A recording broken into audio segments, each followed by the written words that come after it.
Why Couldn't I Have Been Named Ashley by Emma Achilike. Ashley! Exclaimed Mrs. Renfro, and simultaneously 3 heads whipped around at attention towards the perturbed teacher. At the same time, all 3 Ashleys proudly replied, "Yes, ma'am." When I was a 4th grader, I remember sitting in class that day just before the bell rang for dismissal. I remember thinking of all the names in the world, how I could have possibly been stuck with such an alien one. I thought about all the popular kids in the class. I figured that I wasn't popular because of my weird name. I put some things together in my mind and came up with a plausible equation. Cool name equals popularity. The dismissal bell rang. As I mechanically walked out to catch my ride, I thought to myself, why couldn't I have been named Ashley? I was born on July 7th, 1986, at Parkland Hospital of Dallas, Texas. I was the first American-born Nigerian in both of my parents' families. I was my parents' first joy, and in their joy, they gave me the name that would haunt me for the rest of my life. Immaculata Izoma Achilike. The first time I actually became aware of my name was on the first day of 1st grade. I went to school loaded with all my school supplies and excited to see all of my old kindergarten friends. I couldn't wait to see who my new teacher was. As I walked into the classroom, all my friends pushed up to me, cooing my name. "Emma, Emma, I missed you so much." The teacher walked in with the attendance sheet. She told everyone to quiet down so she could call roll. Before she started, she said something I thought would have never applied to me. She said, "Before I call roll, I apologize if I mispronounce anyone's name," with a very apologetic look on her face. She looked down at the attendance sheet, paused for a minute, and then looked up with an extremely puzzled look on her face. I remember thinking that there was probably some weird name before mine, although my name was always the first name to be called in kindergarten. Suddenly, my palms started sweating, and then she began to hopelessly stutter my name. Immaculate Arch-Leaky? Ache? Here, I interrupted. My ears burned with embarrassment, and droplets of perspiration formed on my nose. "Did I say it right?"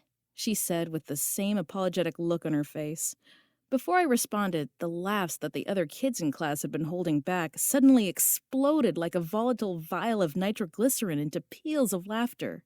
One kid thought it was so funny, his chubby face started turning red and I could see a tear gradually making its way down his face.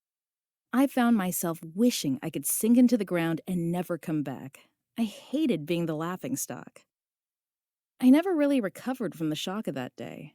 From that day forward, the first day of school was always my most feared day. I didn't know what to do. All I could do was to tell my teachers, "I go by Emma." I felt so alone when all the other girls in my class had sparkly pink pencils with their names printed on them. You know, the ones they sell in the stores along with name-embossed sharpeners, rulers, and pencil pouches. Every year, I searched through and rummaged around that rack at the store, but I could never find a pencil with my name on it. The summer of my 7th grade year, my family and I took a vacation to our home in Nigeria, where my parents were born.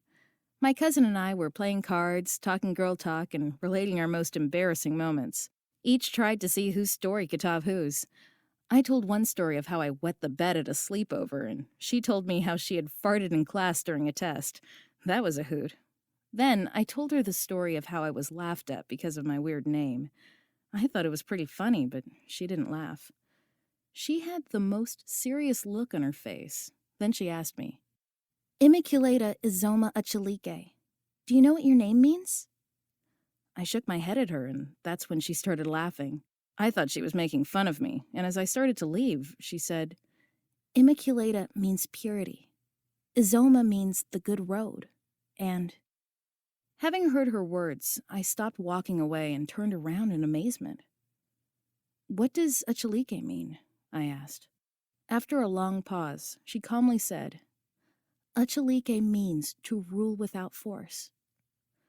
I was astonished and pleased. I never knew what my name meant. My name is Immaculata Izoma Achilike.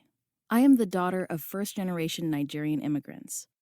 I am the daughter of hardworking and brave parents. My name means to rule without force. My grandfather was a wealthy man of generous character. When I say my name in Nigeria, people know me as the granddaughter of a wealthy man of generous character. They know me by my name.